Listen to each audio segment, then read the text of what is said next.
Hi, my name's Benjamin, and I'm a movie addict.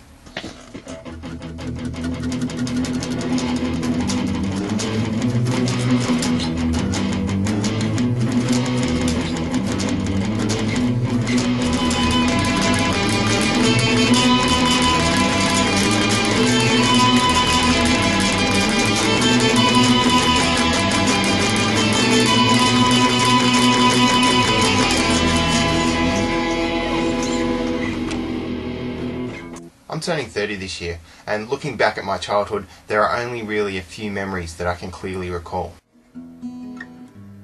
I remember my Uncle Peter taking me for a ride on his motorbike. I remember reading my Uncle Alistair's X-Men comic books. I remember getting an awesome 18 playset one Christmas from my grandma and grandpa. Check out my brother Corey, eyeing off my cool toy because he got some generic car factory. I remember in year 1 we had a pirate day, and I was the only kid who was dressed as a pirate captain, so I got to steer the ship. I remember these things, but my most vivid memories all involve film in some way. I remember my year 2 teacher, Mr. Channing, telling us about the Twilight Zone movie in class because he'd watched it the night before. If you're watching, Mr. Channing, thanks man, you're a champ. I remember when I was 8 years old, my dad woke me up to watch some Hammer vampire film on television. I don't remember which one it was, but I clearly remember it happening. We didn't have a cinema in our neighbourhood until I was a teenager, so it meant at least a 40-minute drive to go and see a movie. It was an event. I remember going to see Batteries Not Included in Willow as a drive-in double. Mum and Dad fell asleep in the back seat while my brother and I had our eyes glued to the screen. I clearly remember going to see Ghostbusters with my brother and my dad. I don't know which cinema it was, but it was an old building with fancy lattice work, and I remember thinking that it was enormous. I remember going to see The Never-Ending Story with my whole family, and as soon as the Luck Dragon appeared on the screen, my brother freaked, and Mum had to spend the duration of the film out in the foyer with him while me and Dad finished watching the movie. We used to go and stay at my grandma and grandpa's pretty regularly, and they had a video player, which was something we didn't have, so it was a massive treat to just go to the video shop and rent whatever we wanted and veg out at their place watching piles and piles of videos. So because we were allowed to rent whatever we wanted, we automatically went for the R-rated horror movies and action movies, all the things we weren't really supposed to be watching. Sometimes in the school holidays, Mum and Dad would rent out a VCR, and we could spend a couple of weeks just vegging out watching piles and piles of videos, because it was a total treat because it didn't always happen. When we did get a video player, I used to tape heaps of movies off the television and pause the ads so that they'd run smoothly like a proper video. As a teenager, when I started working, a lot of my wages, pretty much all of them, went on movies. I used to ride to the video shop, which was about a 40-minute ride one way. I'd get a 12 video deal, and I have 2 plastic bags, both double bagged, 6 videos in each, hanging off my handlebars, riding uphill in the heat with a strong sea breeze. It was crazy, but it was totally worth it. Now I'm within walking distance of 2 video stores, and I have the internet and a digital set-top box. So way more access to movies than I used to have.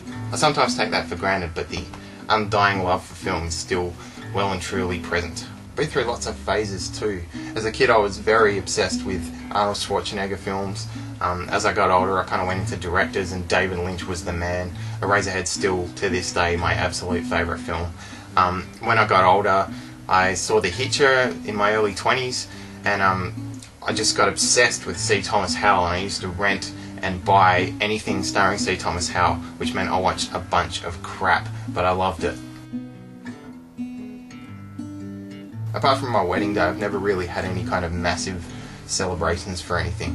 When I graduated high school, I was only part of a very small group of friends, and none of us were invited to any of the multiple parties that were going on.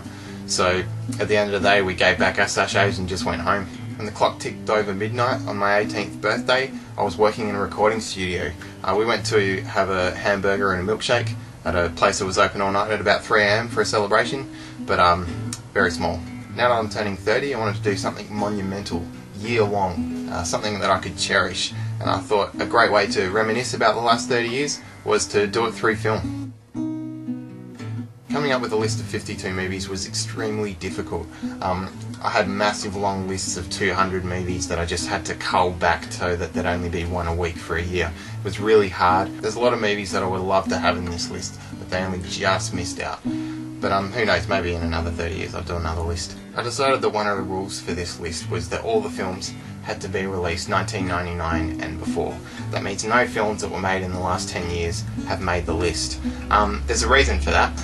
It made it much easier to make a list of 52 movies, and also it means that all these films have stood the test of time with me. There's plenty of films that I was obsessed with when they came out, but I don't think I could stand to watch anymore. The Wayne's World films, for example, I used to love those movies. I watched them repeatedly. But more recently, I've seen The Love Guru, and I'm just a bit off Mike Myers, and I don't think I could go back to Wayne's World just yet. Also, Romeo and Juliet, the Baz Luhrmann film, I might have seen that film 20 times at the cinemas. I absolutely loved it. But since then, he's done Moulin Rouge and Australia, both films that I absolutely highly disliked and totally aren't for me. And I don't think I can face going back to Romeo and Juliet now that I've seen what else he's done. It's kind of tainted the past a bit. But anyway, all the films that are in here are films that I loved when I was young, I loved when I was a teenager, and I'll continue loving forever. I still love them. Some bad films in here, there's some downright terrible films in here, and there's also some cinematic masterpieces. So thanks for joining me on this journey through film. Welcome to 52 Why, Jack, you hate women.